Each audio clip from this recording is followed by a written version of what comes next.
नहमदुहु व नुसल्ली व नुसल्लिम अला रसूलिहिल करीम अम्मा बाद फ़अऊज़ु बिल्लाहि मिनश शैतानिर रजीम बिस्मिल्लाहिर रहमानिर रहीम क़ाल अल्लाहु तआला फ़िल क़ुरानिल मजीद वल फ़ुरक़ानिल हमीद वअलमू अन्नल्लाह मअल मुत्तक़ीन सदक़ल्लाहुल अलियुल अज़ीम व सदक़ रसूलुहुन नबियुल करीम। इस बंदे आजिज़ ने मुर्शिद गिरामी की फैज़ के सदक़े में, आपकी निगाह करम के सदक़े में एक बार फिर रब ताला ने तौफ़ीक़ अनायत फरमाई कि सब पीर भाइयों के सामने मुर्शिद गिरामी की मौजूदगी में जो है कुछ गुज़ारिशात आपके हुक्म से पेश कर सकूँ। अल्लाह ताला से दुआ है वो पाक ज़ात आजिज़ को सही मफ़हूम बयान करने, हम सबको सुनने और समझने की तौफ़ीक़ अता फरमाए।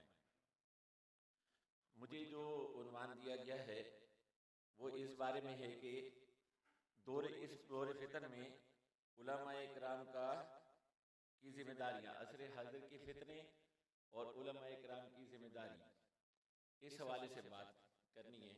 मैं चंद इस गुजारिशात आपसे अर्ज करूँगा। आज का दौर बहुत पुरफितन है। यहाँ माशाल्लाह इस वक्त जो मैं देख रहा हूँ ये सब तकरीबन अपने पीर भाई हजरात बैठे हुए हैं। सब अमामों की बहार है, हर तरफ सुन्नत का रंग छाया हुआ है और ये जाहिर करता है कि इस दौर में उलमाए किराम की जिम्मेदारी किस तरह से होनी चाहिए। लेकिन मैं इस तरफ आने से पहले आपको इस बात की वजाहत करता हूँ कि तकरीबन आप सब ने, लगभग सब ने हजरत वाला से, हमारे मुर्शिद गिरामी से ये बात सुनी होगी कि आप फरमाते हैं कि शैतान मुख्तलिफ रुख बदल के आता है।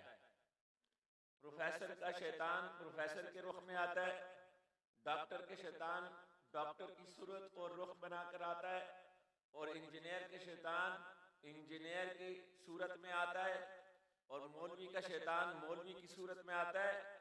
और इसी तरह हर एक के लिए, कोई आम मुसलमान हो, किसान हो, देहकान हो, उसके लिए उसकी सूरत में आता है, मजदूर को मजदूर की सूरत में पेश आता है। और शैतान के पास दलाइल के अंबार हैं, और शैतान से बड़ा इंसान को जानने वाला भी जो है वो भी इस वक्त मौजूद नहीं। औलिया अल्लाह की बड़ी शान है, रब के फजल से अल्लाह ताला उनको अता करता है। लेकिन इंसान की जो खामियां हैं, जो कमजोरियां हैं, शैतान अपने तजुर्बे की वजह से जानता है। क्योंकि आदम अलैहिस्सलाम से लेकर आज तक इंसान और इंसानी माशरतों का तज्जिया जो उसने कर रखा है, इंसानी नफ्सियात को जिस हद तक उसने देख रखा है, इंसानी मसाइल को और उन मसाइल की वजूहात को वो जितना जानता है, शायद ही कोई और उसको पहचान सके। क्योंकि वो इसी मकसद के लिए हमारे पीछे लगा हुआ है कि किसी तरह से हजरत इंसान औलाद आदम को सीधी राह से खता की राह पर चला सके। और अल्लाह ताला से उसने यही कहा था कि तूने मुझे हुक्म दिया कि मैं आदम को सजदा करूं, हालांकि मैं आदम से अफजल हूं, और अब तूने इस बात पर कि मैंने उसको सजदा ना किया, मेरे तमाम अमाल को इकारत करके और मुझे रांदा दरगाह करके यहाँ से निकाला है। तो अब मुझे मोहलत दे कि मैं क़यामत तक तेरे बंदों को तेरी राह से दूर करता रहूं। तो अल्लाह ताला ने उसको कहा, जा चला जा, मैं तुझे क़यामत तक की मोहलत देता हूं, लेकिन तू मेरे बंदों को, जो मेरे बंदे हैं, उनको अगवा ना कर सकेगा, उनको रास्ते से हटा ना सकेगा। तो वो शैतान उस वक्त से आज तक हमारी दुश्मनी में लगा हुआ है, हमारे पीछे लगा हुआ है, हमारे मामलात को जानता है, हमारी माशरत को जानता है, हमारे मसाइल को जानता है, हमारी साइकोलॉजी नफ्सियात को जानता है। यहाँ तक कि अल्लाह के हबीब अलैहिस्सलाम ने इस बात की वजाहत इस तरह से फरमाई कि शैतान तुम्हारे वजूद में ऐसे दौड़ लगाता है जिस तरह खून रगों में दौड़ा करता है। तो उस शैतान के हवाले से मैं आपको बात करूं कि आज का दौर का शैतान एक नए रुख के साथ आया है, और ये आज के दौर की इब्तिदा मतलब पिछले 200 साल की मैं बात कर रहा हूं। और इस 200 साल 250 साल के अंदर शैतान जो नया रुख लेके आया है वो है लिबरलिज्म का रुख, सेकुलरिज्म का रुख, नेशनलिज्म का रुख, मगरबी वेस्टर्न डेमोक्रेटिक वैल्यूज का रुख, सोशल डेमोक्रेसी का रुख, कम्युनिज्म का रुख। और इन की सब की असल जो है वो मजहब से लादीनियत इख्तियार करना है कि किसी तरह हमें मजहब से आजादी मिल जाए। मगरिब के अंदर जब ये तहरीक आज से 300 साल लगभग पहले शुरू हुई तो उसकी वजह ये थी कि मजहब के मगरिब के अंदर यूरोप के अंदर शहनशाहियत थी और कैथोलिक चर्च की पपाइयत का जो रिवाज था और उस पपाइयत और कैथोलिक चर्च की जो है जो वहां पर मजहबी बादशाहत थी, जो उनकी मजहबी अजादादार थी और इसी तरह जो शहनशाहियत थी वो आपस में एक तरफ रकीब भी थे और दूसरी तरफ उनका आपस में गठजोड़ था अवाम के इस्तेसाल के लिए। उनका आपस में एक एका भी था और आपस में रकावत भी थी। उस चीज से अवाम को इन्होंने झांसा दिया कि अगर तुम आजादी चाहते हो इस जुल्म से, इस जबर के निजाम से, तो तुम्हें शहनशाह और जो क्लैरिक्स हैं, जो पपाइयत के वो के जो नुमाइंदे हैं, जो पादरी हजरात हैं, जो मजहब ईसाइयत है, दोनों से तुम्हें यकसा तौर पर आजादी हासिल करनी होगी और हम तुम्हें आजादी देंगे। और उसके लिए एक नया निजाम खड़ा किया गया और यूरोप के अंदर दो जो एंटिटीज हैं और दो जो ऑर्गेनाइजेशन हैं वो पिछले चंद 100 साल में एक ही कुव्वत से उभरी और दोनों के मकासद शैतान परस्ती थे। सैटनिज्म की तरफ ध्यान था कि हम लोगों को अल्लाह की मोहब्बत और अल्लाह के ताल्लुक से जो उससे निकाल कर पूरी दुनिया को शैतान के जाल में और शैतान के निजाम में लाया जाए। इस मकसद के लिए जो है 2 तंजीमों ने काम शुरू किया।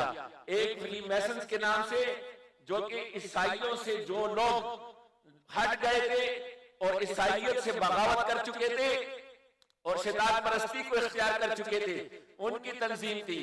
और यहूद में से जो इंतहाई पैसों वाले साहूकार थे, जो सारी दुनिया पर अपने पैसे की कुव्वत से सूदी कारोबार के जरिए कब्जा जमाना चाह रहे थे, उन लोगों ने एल्डर ऑफ जियान्स के नाम से, सेहून के नाम से, जियानिज्म के नाम से एक तरीके इब्तिदा की। यहां तक कि पैरेलल तंजीमें एक हो गई और जियानिस्ट तहरीक ने अपने पैसे के बलबूते पर दूसरी तंजीम को खरीद लिया। इनकी तारीख में जाए बगैर मैं आपको वाज़ेह कर दूं कि इनका जाल क्या है, ताकि हमें अपने दुश्मन की पहचानो। पहले तो हम अपने दुश्मन को पहचाने, हमारा दुश्मन हमसे करना क्या चाह रहा है। ये 7 दायरों में इसका जाल है जो इस दुश्मन ने हमारे ऊपर डाल रखा है।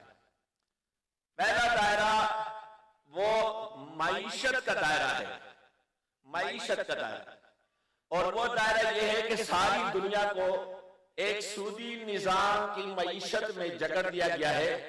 मैं इसकी तफसील में ज्यादा नहीं जाता क्योंकि इतना वक्त नहीं, लेकिन आपको इस बात की अच्छी तरह समझ होनी चाहिए कि सारी दुनिया का निजाम इस वक्त एक सूदी मईशत के जाल में है और एक बैंकों का जाल जो आलमी सतह पर बिछा हुआ है वो IMF और वर्ल्ड बैंक के नीचे बज़ाहिर काम कर रहा है, लेकिन पीछे उसकी एक कुव्वत है जिसको हम वॉल स्ट्रीट फाइनेंसर्स कहते हैं, जिनके पास डॉलर बिल होता है और डॉलर सिर्फ वही छाप सकते हैं। यहां तक कि जो अमेरिकी हुकूमत है अगर उसको डॉलर छपवाने होते हैं तो वो इनसे रिक्वेस्ट करते हैं और अमेरिकी हुकूमत को अपने साथ शामिल रखने के लिए वॉल स्ट्रीट फाइनेंसर्स ने अपने बिजनेस के अंदर अमेरिकी हुकूमत के एक अच्छा हिस्सा शेयर्स उनके रखवाए हुए हैं। और जब आप कोई मुल्क को जो है किसी कारोबार के लिए, किसी मकसद के लिए, मसलन पाकिस्तान को या किसी और मुल्क को जब कर्जा चाहिए होता है तो वो बात करते हैं किससे? वर्ल्ड बैंक से। या HSBC से या सिटी बैंक से या दुनिया के किसी और बड़े बैंक से जब वो पैसे मांगते हैं तो उसके बदले उनसे कोई एसेट्स मांगे जाते हैं। क्या चीज आप हमारे पास गिरवी रखवाएंगे? जब आप अपनी एसेट्स में से कोई चीज उनके पास गिरवी रखवा लेते हैं, उसकी मार्केट में वो एक वैल्यू लगाते हैं। जैसे एक आम बैंक के पास आप जाते हैं, या ज़राअत का माहौल है, पंजाब है, जब आप कोई ट्रैक्टर लेते हैं बैंक के पास जाते हैं, कहते हैं जी हमें एक बैंक एक जो है हमें ट्रैक्टर के लिए पैसे चाहिए, तो वो कहते हैं जी आप कोई बेगे हैं आपके पास, कोई जमीन है, उसके कागजात हमारे पास गिरवी रखा है, हम आपको देंगे ट्रैक्टर, हम आपको बीज के लिए भी पैसे देंगे, खाद के लिए भी देंगे, और फिर उसके बाद आप हमें हमसे लिया आपने मसलन 10 लाख, आपने 10 साल के अंदर हमें 16 लाख लुटाने होंगे। तो ये एक आम जिंदगी में जो सूदी कारोबार चल रहा है, ये दरअसल एक आलमी प्रोग्राम का हिस्सा है। उस आलमी प्रोग्राम में भी ऐसा होता है, जो एसेट आप गिरवी रखवाते हैं वो उसकी वैल्यू लगाते हैं। वो कहते हैं आपने कहा था आपको 5 अरब डॉलर चाहिए, लेकिन ये एसेट तो 5 अरब डॉलर का नहीं बनता, ये 3 अरब डॉलर का बनता है, तो हम आपको 3 अरब डॉलर देंगे, लेकिन 15 साल का प्रोग्राम होगा और 15 साल के बाद आप हमें 7 अरब डॉलर वापस करेंगे।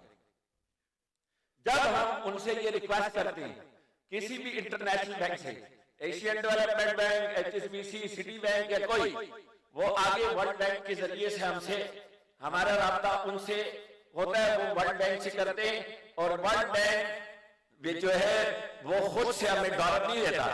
वर्ल्ड बैंक जो हमें लगता है कि उसने हमें डॉलर दिए, जिसकी मॉनिटरिंग IMF करके देता है, वो डॉलर वर्ल्ड बैंक के पास बड़े नहीं होते।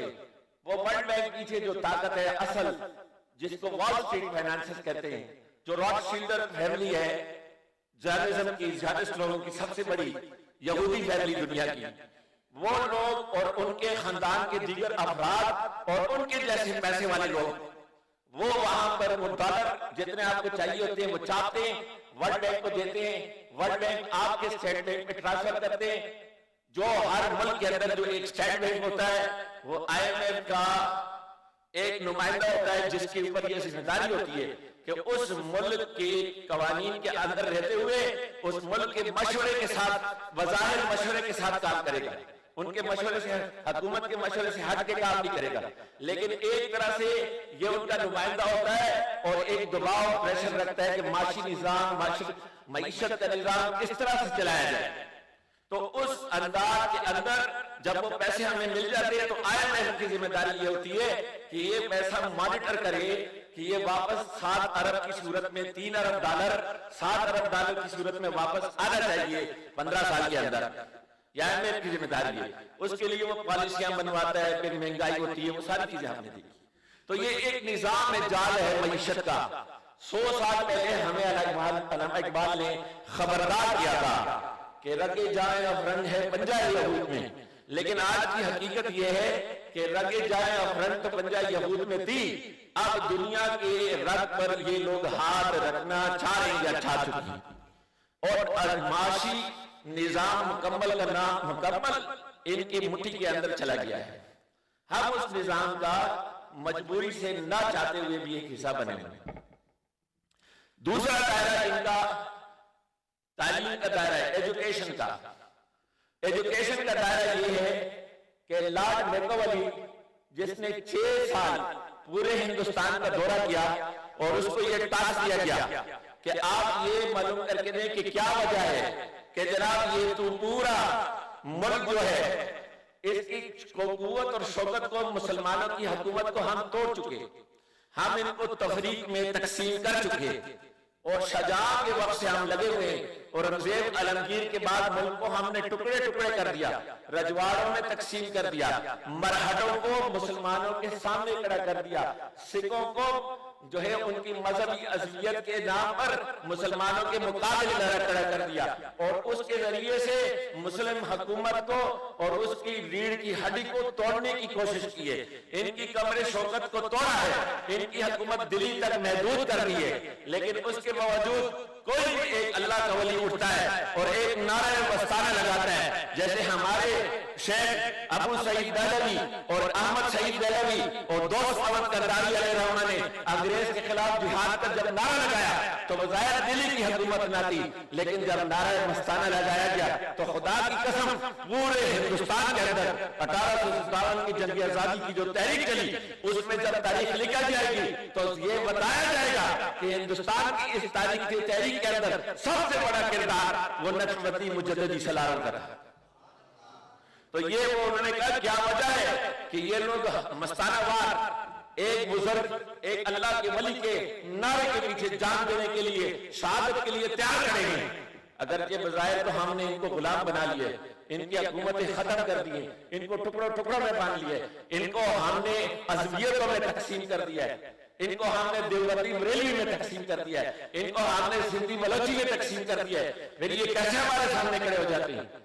वो लॉर्ड मैकॉले जो गिरा तो उसने 6 साल बाद बयान दिया और कहता है कि मैं पूरे हिंदुस्तान में मेरा हूं और मैंने हिंदुस्तान का नजारा किया और मुस्लिमों की शौकत को देखा और मैंने देखा कि उनके जैसे अक़दार हैं ऐसे हमारे अक़दार नहीं, उनकी जैसी माशरत है ऐसी हमारी माशरत थी, उनकी मईशत और उनकी जिंदगी के जो वैल्यूज हैं, उनके पास जो पैसा है दौलत है, ऐसी दौलत और ऐसा पैसा हमारे पास नहीं, जैसी रूहानियत उनके पास है ऐसी रूहानियत हमारे पास नहीं, जैसी दीन उनके पास है ऐसा दीन हमारे पास नहीं। लेकिन उनका असल जो मामला है, उनकी रीढ़ की हड्डी जो है वो इनका तालीमी निजाम है कि पूरे मुल्क के अंदर खानकाहें हैं और उन खानकाहों के अंदर मदारिस जामियात हैं। आज हम जिसको मदरसा कहते हैं ये मदारिस नहीं बल्कि बड़े बड़े जामियात यूनिवर्सिटी, या आपके इलाके में जामिया बहावलपुर, ये जामिया बहावलपुर, यहाँ के उलमा इकराम ने मुझे बताया, पुराने उलमा इकराम ने, कि आज से जब रियासत हुआ करती थी रियासत बहावलपुर और ये जामिया था इस्लामी, उस वक्त इसका हाल ये था कि जिस तरह लोग अल अज़हर जाया करते हैं इस तरह दुनिया भर से लोग यहाँ पढ़ने के लिए आया करते थे। ये जामियात हुआ करती थी, इसमें जनाब जहां पर दीनी तालीम दी जाती, 4 साल का बच्चा लिया जाता, मैट्रिक तक इंटरमीडिएट तक, यानी इस उम्र के यानी 16 से 18 साल तक बच्चे को ना सिर्फ दर्स निज़ामी कराया जाता, एक आलिम दीन बनाया जाता, इसकी शेख की और शेख के खुलफा और मुरीदीन की सोबत में रूहानी तरबियत की जाती और इसको दुनियावी और असरी तालीम से भी आरास्ता किया जाता।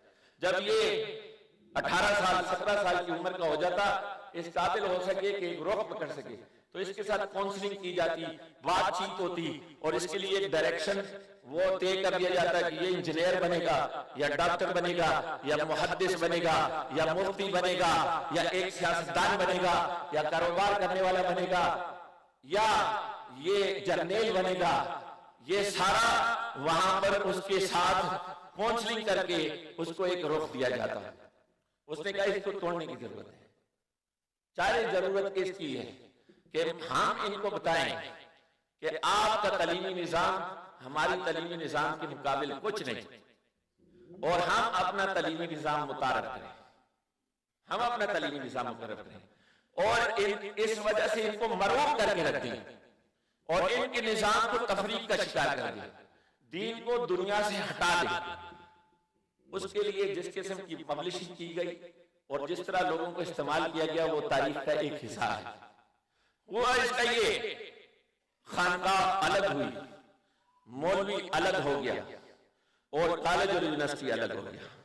इस तरह 3 तबका पैदा हुए।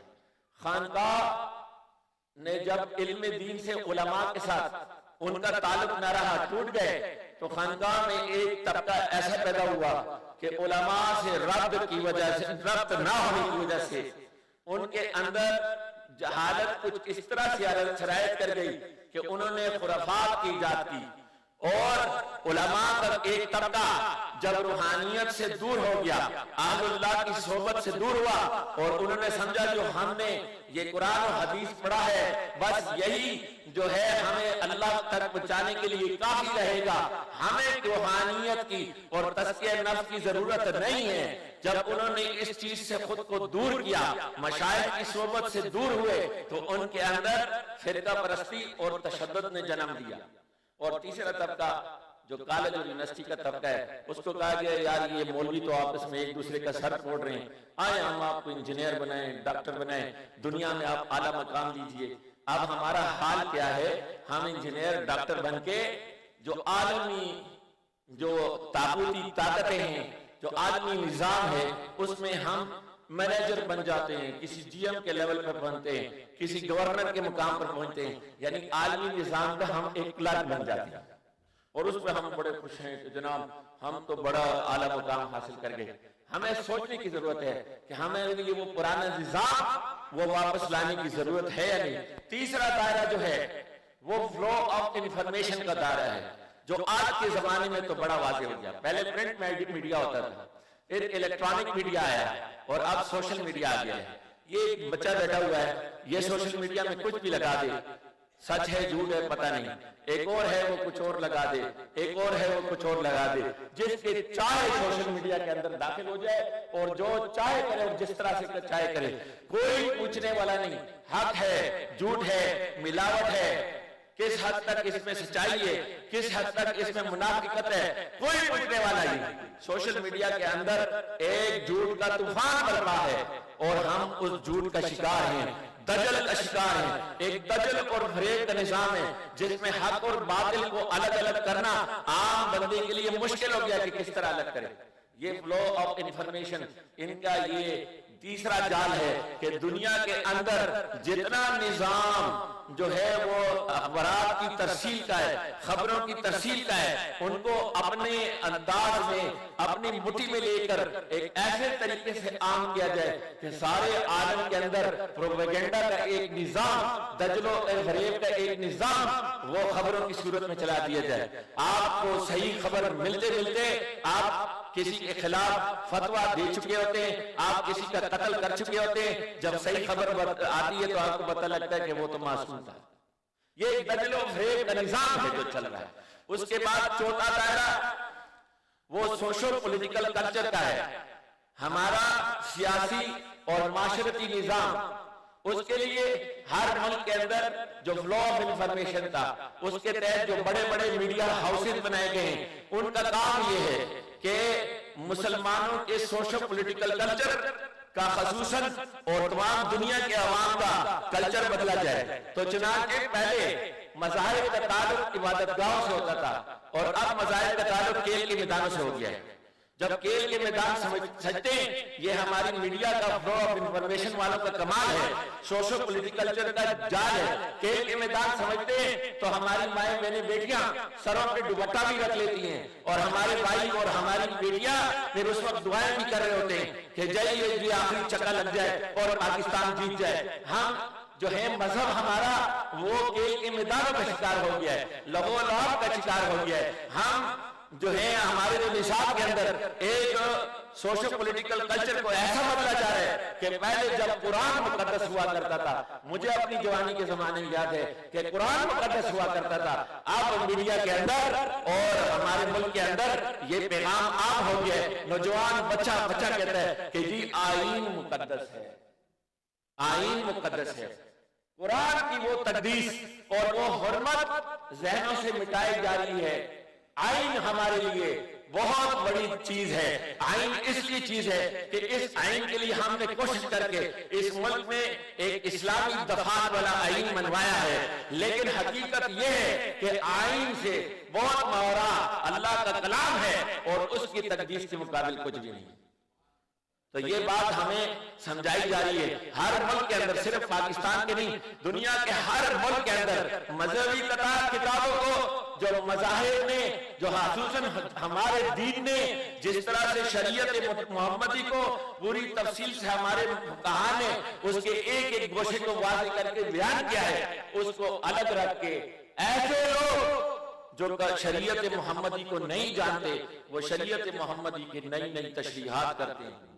उसका नतीजा ये होता है कि ऐसे ऐसे फैसले आते हैं और ऐसे ऐसे तशरीहात कुरान और हदीस के नाम पर की जाती हैं। हमारे अदालती निज़ाम में, हमारे ब्यूरोक्रेसी में ऐसे फैसले कर दिए जाते हैं, चूंकि नाम इस्लामी जमहूरिया पाकिस्तान है और मजबूर है कि उसके अंदर कुरान और सुन्नत की तशरीहात से फैसला किया जाए, तो वहां पर कुरानी आयात भी लिख दी जाती हैं, वहां पर अहादीस भी लिख दी जाती हैं और फिर फुक़हा उनकी बातें भी दी जाती हैं, लेकिन तशरीहात मनमानी करके अपनी मर्जी के फैसले कर दिए जाते हैं। ये बात सोचने की जरूरत है। ये चौथा सर्कल है, उसका नतीजा ये कि जनाब मीडिया के अंदर एक आलिम को बिठा देते हैं और एक नाचने गाने वाली को और नाचने गाने वाले एक्टर को बिठा देते हैं और फिर कहते हैं जी इस्लाम में पर्दा क्यों जरूरी है, या लड़का लड़की या लड़का और लड़का या लड़की और लड़की एक दूसरे से ताल्लुकात अपनी मर्जी से क्यों कायम ना करें, भाई इसकी ममानत क्यों हो। हमारे इस्लामी जमहूरिया पाकिस्तान के अंदर मीडिया पर ये बातें और फिर उसके बाद आखिर में कहा जाता है जी आपने दोनों तरफ की बात सुनी है, अब आप तमाम खुद फैसला करें, आपकी क्या मुराद है, आवाम फैसला करें। फैसला तो मेरा अल्लाह और मेरा रसूल कर चुका है, उसके अंदर किसी और फैसले की तो कोई जरूरत ही नहीं। आप क्या कहते हैं, ये जो नाचो गवैये हैं, ये जो फिल्मी एक्टर एक्ट्रेस हैं, ये जो जनाब बदकारी में डूबे हुए सो का नाम निहाद हुक्मरान हैं, ये हमारे दीन का फैसला करेंगे। फैसला अल्लाह और रसूल कर चुके हैं, ना हमने करना है ना उन्होंने करना है। फैसला तो हो चुका है, फैसले आपने वही मानने होंगे। अगर आज नहीं मानेंगे तो बरोज़े क़यामत जब रसूलुल्लाह सल्लल्लाहु अलैहि वसल्लम के सामने खड़े होकर कहेंगे या रसूलुल्लाह आप हमारी शफाअत कीजिए, हम भी आपकी उम्मती हैं, तो कहेंगे हट हट मैं तो तुझे जानता भी नहीं। आप भूल गए नबी अलैहिस्सलाम की हदीस को, रसूलुल्लाह सल्लल्लाहु अलैहि वसल्लम ने फरमाया फिर वहां पर मैं शफाअत नहीं करूंगा। आप रसूलुल्लाह सल्लल्लाहु अलैहि वसल्लम के दीन को छोड़कर औरों की फिक्र पर फैसले कराना चाहते हैं, आप औरों की फिक्र को कुरान और हदीस के जामे में हमसे मनवाना चाहते हैं।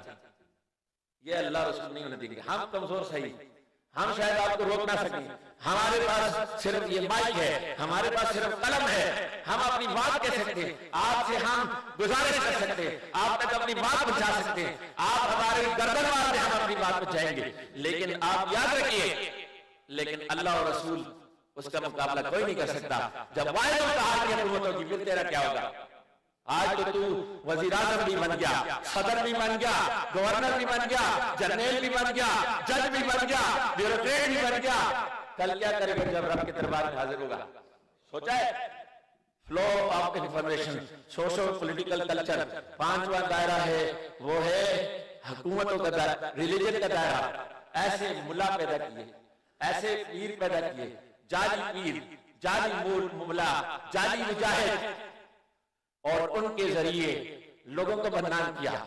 मैं तारीख से एक चीज बताता हूं आपको। सलाउद्दीन अय्यूबी की डायरी पे एक वाकया है। एक जंग में फतह के बाद सलाउद्दीन अय्यूबी के एक जर्नेल ने एक ईसाई जर्नेल की खोपड़ी पड़ी हुई थी, कटी हुई, सर पड़ा हुआ था, उस सर को लात मारी। जब लात मारी तो सलाउद्दीन अय्यूबी ने कहा क्यों लात मारी, इसको उठाओ, इसको खुशबू लगाओ, इसको खुशबू लगा के, इसको हनूद करके, केमिकल्स लगा के, इसको घर में किसी कारण से सजा के रखो, ये इस काबिल है कि इसको सजा के रखा जाए। उसने कहा हजरत क्यों? कहा तुम्हारे घर में कितनी औरतें हैं? कहा 4 मेरी बीवियां हैं, 8 मेरी लोटियां हैं। कहा उनमें से ईसाई कितनी हैं? कहा 4 कनीज़ें जो हैं ईसाई हैं, 1 बीवी ईसाई है। तो कहा जब मेरे उमरा के दरबार में ईसाई औरतें हैं और मेरे मुल्क में जाली पीर दाखिल कर दिए गए जो जिहाद की मुखालफत करते, और जाली मुला दाखिल कर दिए गए जो जिहाद की मुखालफत करते और खत्म नबूवत का इनकार करते, तो फिर इस मुल्क के अंदर इनकी अकल को हमें कम से कम ये समझना चाहिए कि ये वो अकल वाले हैं जो हमारे खिलाफ ऐसी शैताने चले चलते हैं और हम इनका शिकार हुए जा रहे हैं। क्यों हमारी अकल काम नहीं करती? वो कहते हैं, उन्होंने एक बात की कि मैं वो दौर देख रहा हूं, एक वक्त आएगा कि इन ईसाई औरतों की हमें अपनी हरमों में जरूरत नहीं होगी, कि जो इनकी जो उरियानी से मुतासिर है उनके लिए अपनी हमारी माएं बहनें बेटियां दुपट्टों को उतार के, लिबास को मुख्तसर करके मैदानों में आ जाएंगी, फिर संभालते फिरना। आज देखो क्या क्या हो रहा है, औरत के हकूक के नाम पर मार्च फिर आ गए, और क्या बातें होंगी। सुनने सुन के शैतान नजर आता है और कोई भी गैरत वाला जमीन में डूब जाता है। मुल्क के अंदर हमारी माएं बहनों को बेटियों को ये बातें दिखाई जाएंगी और अवाम कहते हैं ये तो इनके हुक्मरान कहते हैं ये तो इनके हकूक है जी, ये बयान करेंगे। आपको क्या हो गया? आपने मुल्क के आईन के ऊपर लिखा हुआ है यहां हाकिमियत आला सिर्फ अल्लाह ताला की है, हाकिम आला सिर्फ अल्लाह की जात है। आपने लिखा नहीं है, लिखा है ना? तो फिर आपने जब लिखा है और हमारी कोशिश और मेहनतों से मुसलमान भाइयों के, चाहे वो किसी भी पार्टी के थे, तमाम सियासी पार्टियों ने मिलकर ये मुत्तफका बनाया, तो कम से कम इसका जो प्रीएम्बल है, जो तमहीद है, इसकी मुकदमा है, उसमें लिखा है कि हाकिम आला सिर्फ अल्लाह की जात है, इसलिए पाकिस्तान का कोई कानून कुरान और सुन्नत के खिलाफ नहीं बनेगा। तो ये जो है छठा दायरा हुकूमतों का दायरा, गवर्नमेंट का, और वो कहते हैं कि गवर्नमेंट बनाना, किसी मुल्क में हमने अपनी मर्जी की गवर्नमेंट बनानी हो तो वहां पर हम फाशी पैदा करते हैं, ओरियानी पैदा करते हैं, क्लाशनकोव कल्चर पैदा करते हैं, वहां हम रिश्वतखोरी पैदा करते हैं, वहां हम करप्शन पैदा करते हैं, वहां हम फिरकावतियत पैदा करते हैं, लिसानियत पैदा करते हैं, वहां हम सियासी तफरीक डाल देते हैं। हद ये होती है कि पिशावर के अंदर एक बाप ने एक बेटी को कत्ल कर दिया कि मेरी पार्टी का झंडा तूने क्यों नहीं लगाया। अब पहले होता था कि जनाब ये देवबंदी बरेलवी और गैर मुकल्लिद और मुकल्लिद की जगह होती थी, और अब बात यहां तक पहुंच गई है, अब बात यहां तक पहुंच गई है, अब इससे दूर गई, अब पंजाबी सिंधी की से बात दूर गई, अब बात यहां तक पहुंच गई भाई कि एक घर के अंदर एक बेटा एक पार्टी से, दूसरा बेटा दूसरी पार्टी से, और अंजाम ये कि आपस में उलझाओ। वो कहते हैं हम जब ये काम करते हैं और ये हालात होते हैं तो उस अवाम वो सड़कों पर आ जाते हैं, और उनमें से एक शख्स जो ज़हीन होता है वो लीडर बन के उभरता है, बाकी सब उसको फॉलो करते हैं। हम उस लीडर को खरीद लेते हैं, बिकता नहीं तो हम उसको जो है ब्लैकमेल करते हैं, नहीं ब्लैकमेल तो था तो हम उसको मार देते हैं, नए को आने देते हैं। ये निजाम है इस दुनिया के अंदर, दज्जल और फरेब का निजाम। सातवां दायरा अवाम का, अवाम का दायरा वो कहते हैं उनकी वो हालत की जाती है कि उनको कुछ समझ नहीं आता किस तरफ जाएं। आजकल अवाम आपको ये सुनने में मिलते हैं उनको दुनिया के पीछे लगाए रखे, उनको दुनिया ही सब कुछ नजर आती है। इज्जत और इज्जत का मयार तकवा नहीं रह जाता माशरों में, इज्जत का मयार ये रह जाता है किसके पास बड़ी गाड़ी है, किसके पास बड़ा बंगला है, किसके पास ज्यादा दौलत है, किसके पास बड़ा ओहदा है, ये इज्जत का मयार बन जाता है। फिर उन माशरों में शराब पीना और मुजरे कराना ये स्टेटस को का हिस्सा बन जाता है, ये स्टेटस को खिलाते हैं। जो ना खिलाए करे तो कहते हैं जी ये इसका स्टेटस नहीं है, ये शराब नहीं पीता है, शराब की महफिल में नहीं बैठते हैं। हमने इस बात को समझना है, उलमाए किराम की जिम्मेदारी। आखिरी 2-3 मिनट लेता हूँ, मैं अपनी जगह आपने जैसे हुक्म किया वापस बैठता हूँ। उलमाए किराम की जिम्मेदारी क्या है? अल्लाह ताला अपने पाक कलाम में फरमाता है वालमु अनल्लाह माअल मुत्तकीन, इल्म हासिल करो कि अल्लाह अपने मुत्तकीन बंदों के साथ है। इल्म हासिल करो, जान जाओ, जान लो। क्या जान लो? इल्म किस बात का हासिल करो, किस मकसद के लिए इल्म हासिल करो कि अल्लाह अपने मुत्तकीन बंदों के साथ है, यानी खुद भी तकवा की राह पकड़ और किसी मुत्तकी के साथ हो जा, क्योंकि अल्लाह उनके साथ हुआ करता है। अपनी आवाम को भी किसी अल्लाह वाले के साथ जोड़, वालो इल्म हासिल कर, किस मकसद के लिए हासिल कर? अनल्लाह माअल मुत्तकीन। क्या आज हम इल्म इस मकसद के लिए हासिल करते हैं? जब हमारे मुहद्दिसीन ने बुखारी शरीफ लिखी, मुस्लिम शरीफ लिखी, मिशकात शरीफ लिखी, दीगर हदीस की कुतब लिखी, तो उन कुतब में से अक्सर कुतब की शुरू में जो हदीस लाए वो है इन्नमल आमालु बिन्नियात, अमाल का दरोमदार नियत पर होता है। तो शारिहीन हदीस लिखते हैं ये क्यों लिखा? ये इसलिए लिखा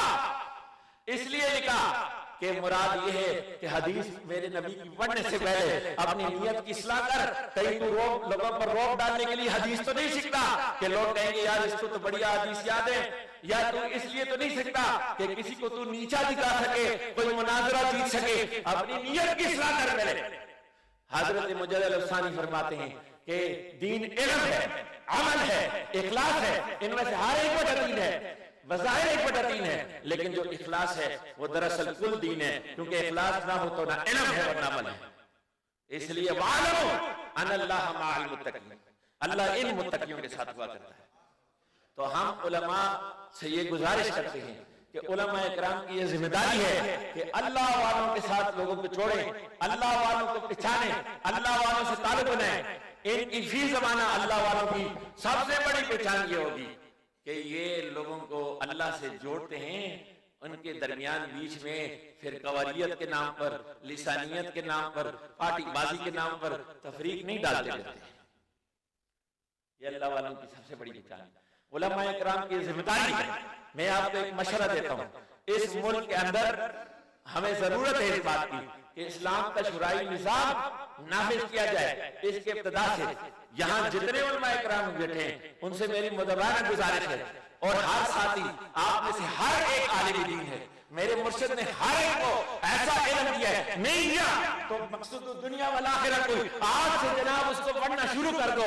3 जिल्दों में मेरे मुर्शिद ने आपको वो तमाम फर्ज और वाजिबात, फराइज़ और वाजिबात बतला दिए जिससे आप अपनी जिंदगी गुजारे और अल्लाह की मोहब्बत को पा जाए। 3 जिल्दों के अंदर यार, इतना आसान दीन, इतना आसान, इसको हम सब ने पढ़ना है, मैंने पढ़ना है, आपने पढ़ना है, और इसको आप करना है।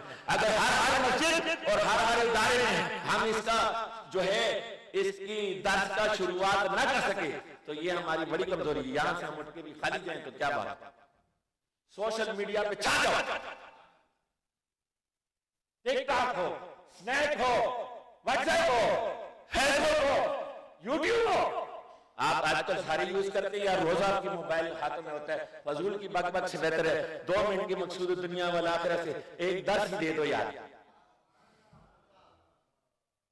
भेजो, कैसे नहीं बोलता, दुनिया के वालों तक पहुंचाओ।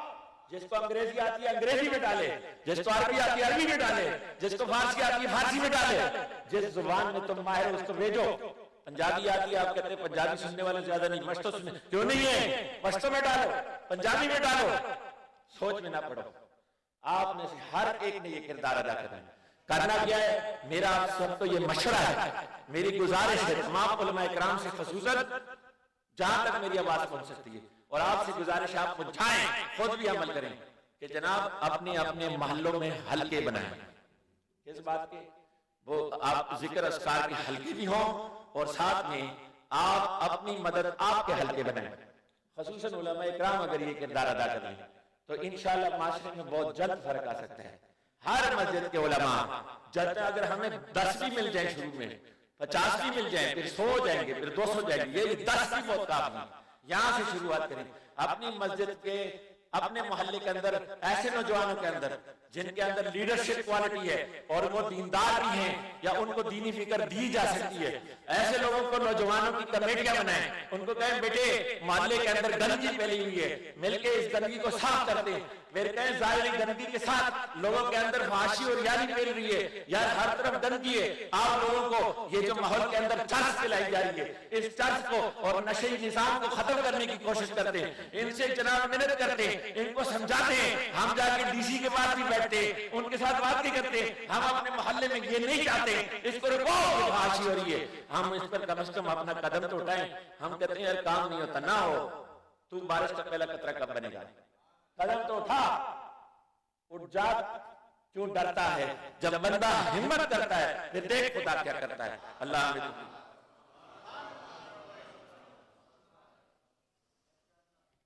सुभान अल्लाह, माशाअल्लाह, बहुत ही खूबसूरत अंदाज में फ़िक्र अंगेज़ गुफ्तगू फरमा रहे थे। सारे के बहुत ही प्यारे खलीफा मोहतरम हज़रत अल्लामा मौलाना मुफ्ती फवाद हैवद मक़सूदी